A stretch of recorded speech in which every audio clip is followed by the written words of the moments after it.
Hi everyone, welcome back to Total War Therapy, and today I'm gonna show you every new unit coming for Slaanesh in the new DLC Tides of Torment. I wanna say thanks to Creative Assembly for this incredible opportunity and to all of you to have made my dream come true. Don't forget to subscribe and let's begin. Hi, I'm Alberto, I'm a real person, and here you will find the beginner's guide, the battle unit roster, tier list, ranking and many shorts, so if you wanna support the channel, please consider to subscribe. Let's start with Dechala the Denied One. She's one of my favorite characters in the lore of Warhammer, that's why I'm so excited to finally play with her. The first thing that I have to tell you is that she's not that big. She still counts as a large entity, but at the end her size is closer to the one of any other lord and hero in the game. That is a great thing, because she will not be an easy target for missile attack.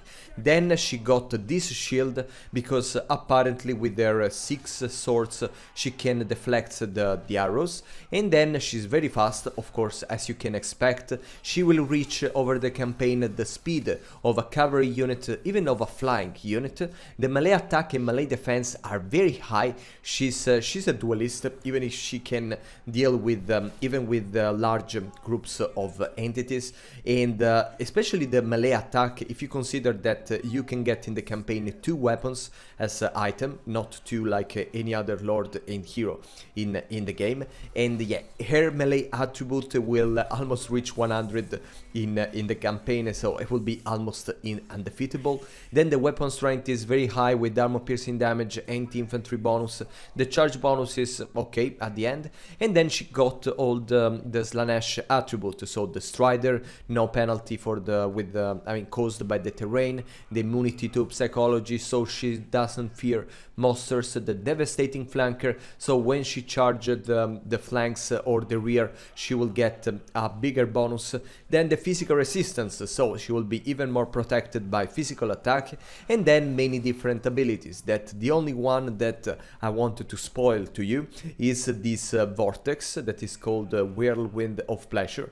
That is basically her iconic move where she just spin over herself, and she causes a lot of damage to the enemies nearby. Overall, a great character, good as a duelist, very fast. You can counterattack cavalry, go to hunt down the mages, other monsters. I mean, she's just perfect, and I'm in love with her. The second legendary lord added to Slaanesh is the Masque of Slaanesh. That is a DLC actually, but we will still cover it with this video. Now, it's the first time that I felt deeply uncomfortable looking at a character in this game. I don't know, there is something in her smile, in her dancing, that just doesn't make me feel okay with myself. In any case, she's basically enhanced demonette, so very little armor. Don't let her get surrounded. And with the pretty amazing stats, like the speed, the melee attack and melee defense are quite close to Dechala. With the magical attack, the weapon strength is quite high with armor piercing damage, anti-infantry bonus. A weird thing is that she gets access to no mount. I didn't expect that, even because I mean, she counts as a little entity, and she didn't get the devastating flanker that both the Demonettes and the Herald of Slaanesh got it, so I don't know why, but she still has the Strider, the physical resistance, and then her peculiarity are basically these abilities that you cannot use all together. They are mutually exclusive, so it's like Festus the Lich Lord, if you remember, so you can use one ability at a time, and you will boost a particular side of your character. That can be the melee attack, the speed and the vigor, and these affect also your allies and your enemies in the country.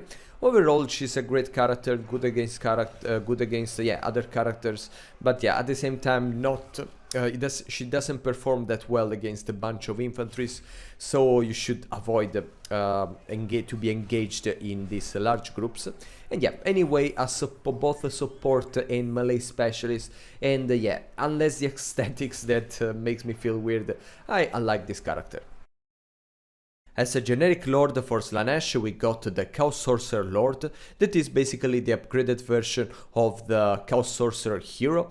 So yeah, pretty much the same, a lot of armor that makes it a valid alternative compared to the to the Demonette ones, so the Herald of Slaanesh and the Allures, that they have no armor, but to compensate that they have more weapon strength, more armor piercing damage. Overall, more defensive units with the melee stats that are definitely not bad if you compare them to the ones of other mages and wizards of the other factions. You will get access to both the lore of Slaanesh and the lore of Shadows, and to 3 mounts, the Chaos Steed, the Chaos War Shrine, and the new coming Demonic Steed. That honestly is my favorite because it makes it also not a tank like for the Chaos War Shrine, but an actually hunter that can chase down cavalry, monsters, and even infantry. I mean, the snakes, we will talk later about them, but believe me, they are particularly strong, more than I expected, honestly. And yes, overall a valid alternative, and then of course you can transform it into the Demon Prince of Slaanesh. So yeah, if you don't like it, you don't have to use it for the entire campaign. As a legendary hero we got Styrkaar, that is a warrior of chaos of Slaanesh, a melee specialist. It's pretty tanky with good armor. The speed, melee attack and melee defense are not that great. He doesn't get armor piercing damage and a very little charge bonus, but of course if you mount him on the Demonic Steed, that is his iconic snake, everything will change. I mean, it will get the armor piercing damage, the speed will be more than 100, the charge bonus will be increased, and in this case it will be both a tank and also a damage dealer, with all the attributes of Slaanesh, so the immunity to psychology, the strider, devastating flanker, physical resistance. Then there is this ability that you will get from the beginning that is called the Sonic Boom, that is basically an explosion that you will cause that it doesn't inflict damage, actually. I mean, just a little probably, but it's a way just to escape troubles and hard situation and to leave the enemies a little disoriented. And then he can boost the Marauders of Slaanesh, that in combination with the Dechala that boosted the same category of units, believe me, you can turn the Marauders of Slaanesh in these superheroes. In my campaign with Dechala, I used only Marauders. I didn't recruit any Demonette, any Warrior of Chaos, any Chosen, because I mean, they were so strong, they got so strong in the campaign, the Marauders, that you don't need anything else. So quite great, and I mean, quite thematic. I would have liked, I admit it, a less generic hero, because at the end with the Demonic Steed is not that different from the Exalted hero of Slaanesh. But at the end I like the lore, I like the character, and I think they create a very good model. As first generic hero for Slaanesh, we got the Exalted hero of Slaanesh. That first thing that I want to say, I really love this model. I was expecting something more generic, while they actually created a nice aesthetics.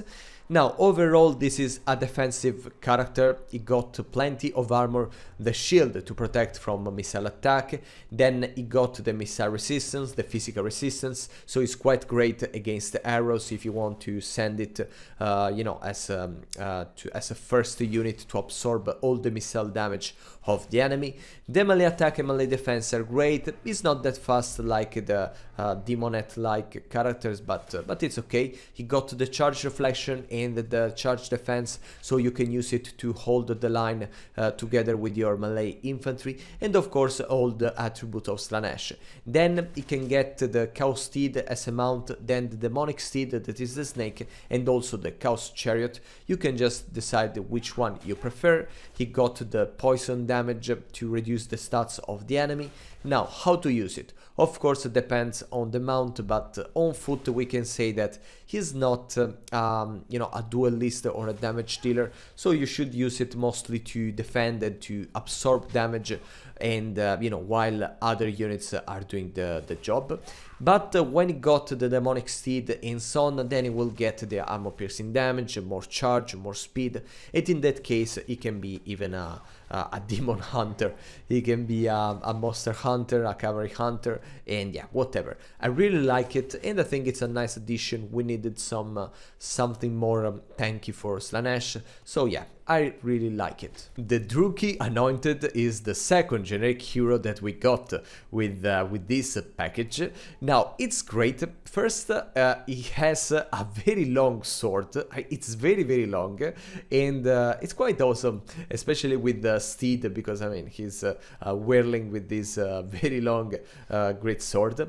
In any case, like the Exalted hero, he got a lot of armor, a nice speed, a nice melee attack, a melee defense. In this case, is more a damage dealer and less a defensive character, because he got by default with no mount the armor piercing damage and the anti-infantry bonus. That, I mean, it's great, you know, if you want to use it as a duelist in the first phase. Then of course you got access to the cold one that is very, you know, else, and I like that, okay, because you don't expect to see a cold one in the Slaanesh roster, but now you can. But also of course the demonic steed that is my favorite here. It's nice that because his melee capabilities are a combination of the demonic, not the demonic, but of the Slaanesh lore, and also of the elves, because he got the murderous mastery that is you know, the skill of the dark elves, or I mean similar. Then he can use few spells because it's a lesser spellcaster, so you should not be, of course you cannot boost these spells that much, and he doesn't use the winds of magic, okay? They will be just this ability that you can use for I mean, you can increase how many times you will use it, and this is great because you are not gonna waste the winds of magic of your spellcaster. And then at the end he can boost the elves units in the Slaanesh roster. That of course is not that much, even because I mean they're just two, and I mean we'll talk about them later. But you know, if you want to build an army mostly composed of elves, Slaanesh elves, this is the right choice for you. Just a few seconds to share with you that I followed your suggestion and I opened a page on Fiverr where, if you ever would like, you can tell me with which faction, campaign or area of the game you want to improve, and I will prepare a Total War Warhammer class just for you. Now let's talk about the melee infantry, and let's start with the Slaangors, that are actually an impressive units. I didn't expect that. They basically have many entities, they are 120, and you can recruit them in the very early campaign, so you will have this filler that not that Slaanesh actually needs a filler because it's a very offensive faction. But at the same time, you know, there are these hordes of many beastmen with all the beastmen attributes, so they have more speed, more melee attack, the immunity to psychology when the leadership is high. Then they get enhanced when they take damage, so good for that. And then they got you know, all the Slaanesh things, so the immunity to psychology, they don't get scared, some physical resistance, the strider ability, and they got the anti-infantry bonus that overall, with this very large number of entities, they are very powerful, okay? If you send them against all the other, I mean for this price, because they're very cheap, if you send them against other low tier melee infantry of other factions, they will win the fight, okay? Because they're very strong at that, they don't get scared that easily, they don't get penalty of the terrain. This is an amazing unit. I really suggest you to fill entire armies with that, and you will not get disappointed. The second melee infantry that we got with this package are the Devotees of Slaanesh, that are not warriors of chaos, are not demons, are basically Druchii that joined the Slaanesh army. They have a little armor, and the speed is not that much compared to the demonettes, but the melee attack and melee defense and weapon strength are quite high for a melee infantry, and even the charge bonus is quite great. I have to say that they are between the Warriors of Chaos and the Chosen, so they're quite elite and they need an advanced military building to recruit them.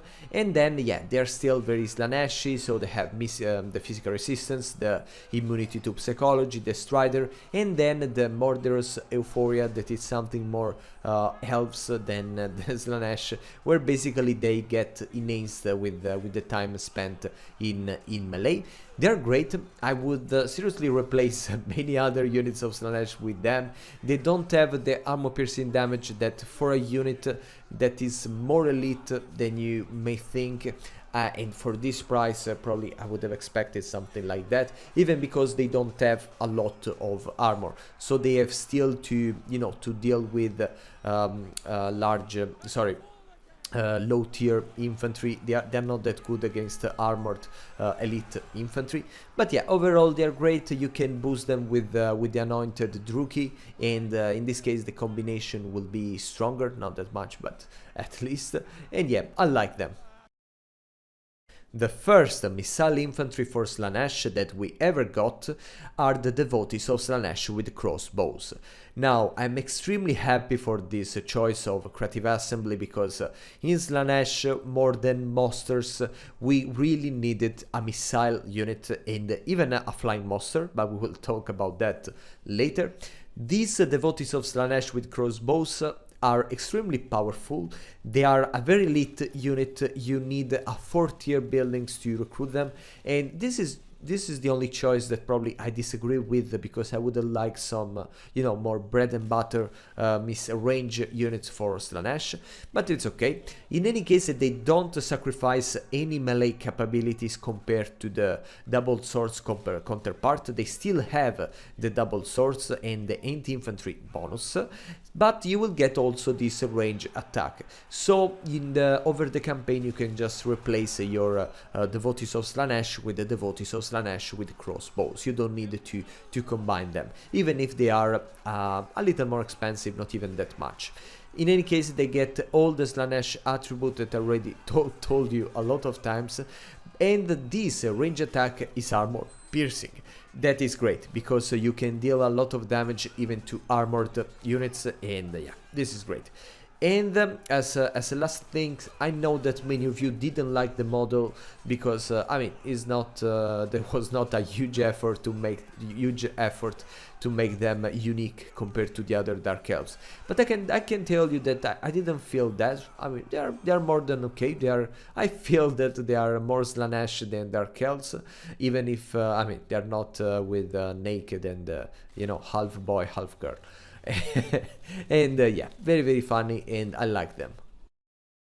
The Pleasureseekers of Slaanesh. Now, if you ever thought playing this game that a character was too much overpowered, this unit will completely break your scale. They are disgustingly strong at what they do. I cannot accept this. I test them with so many other factions, and even when they were charging at the front, an anti-large with the charge reflection melee infantry, they were annihilating the unit in seconds, especially if they managed to charge the back, the rear guard, or the flank. They can annihilate that melee infantry in seconds. 1, 2, 3, 4, the unit is terminated. They are too strong, and in the card you cannot even see that.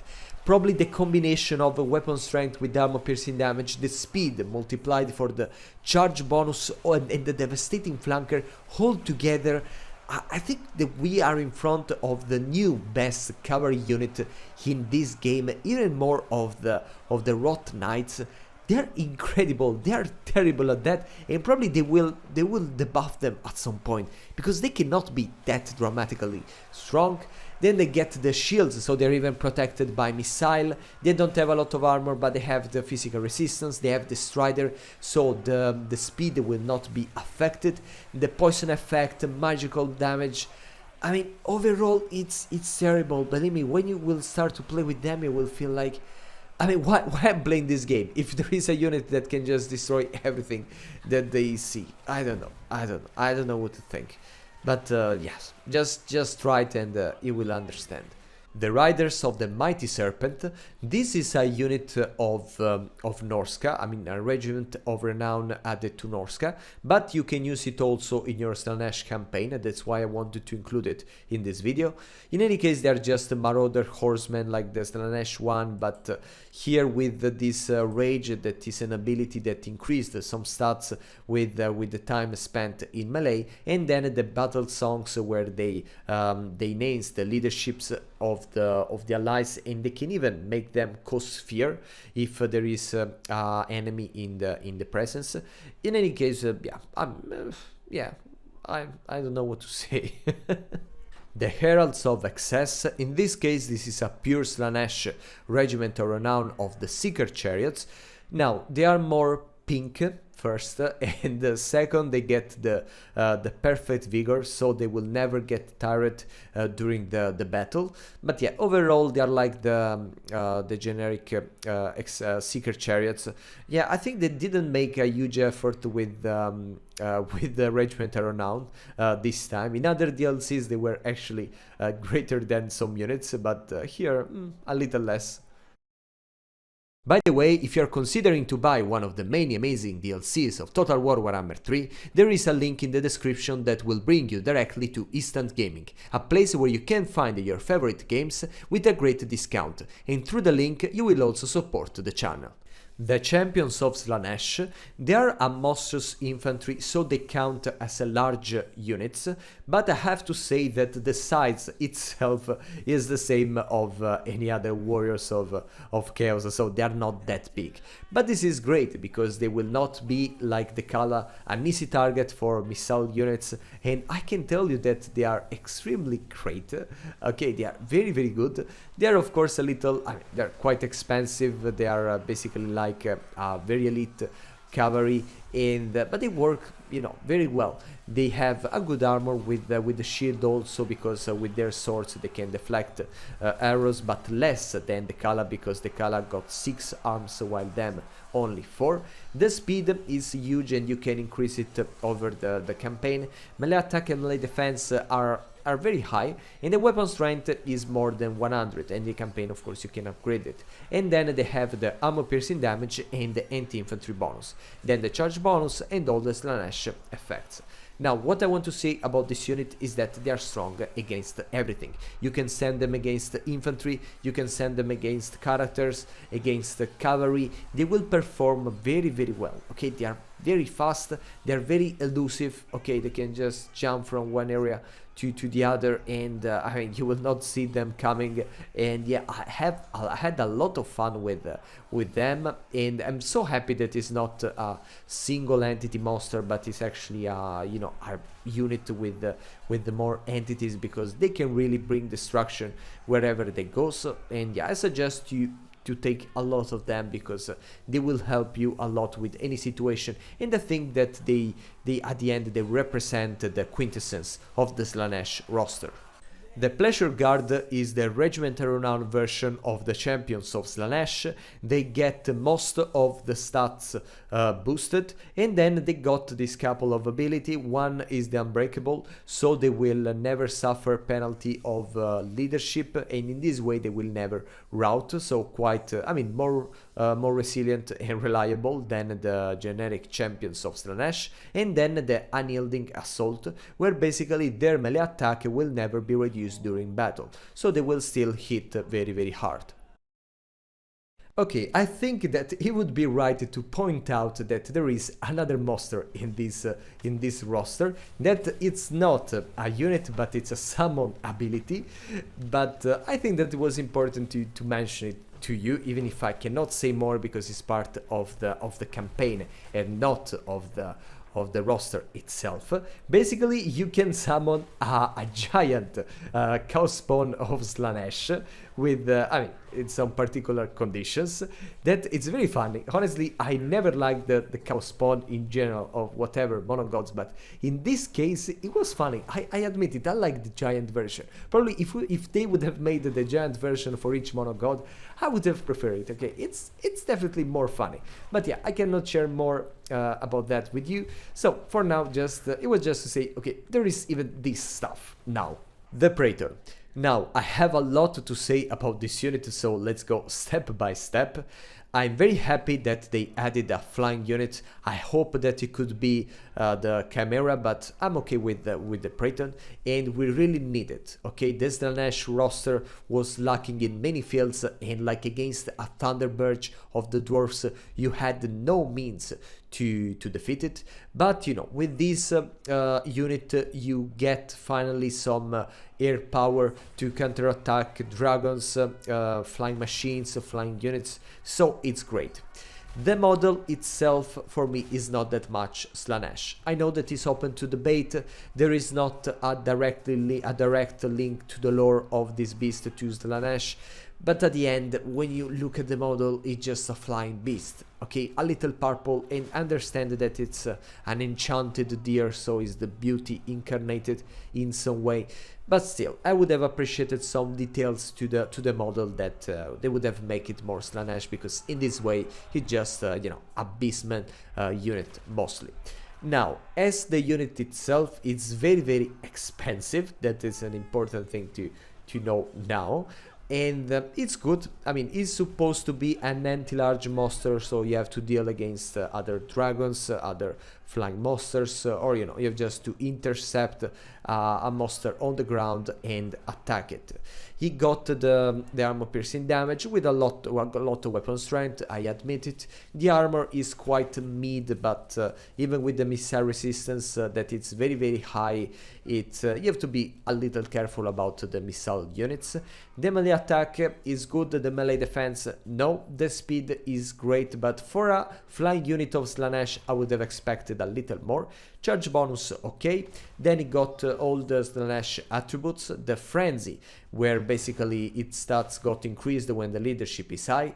The endless malice, that the stats will be even more increased when there is a unit routing or broken within range. And then there is this ability that is called all-consuming hatred, that you can use it a couple of times, where you can reduce dramatically your melee defense but increase the melee damage reflection. So your decision if it's better or not. Overall, I like it, and I think we really need it in the Slaanesh roster, but yes, I would have preferred something more Slaanesh.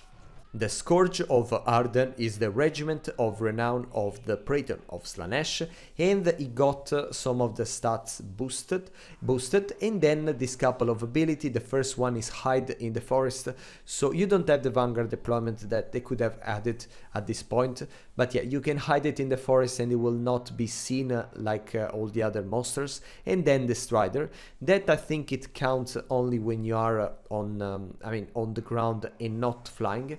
So yeah, in some way you can attack also units in the forest without suffering any penalty. I hope that you enjoyed this video, and let's see very soon.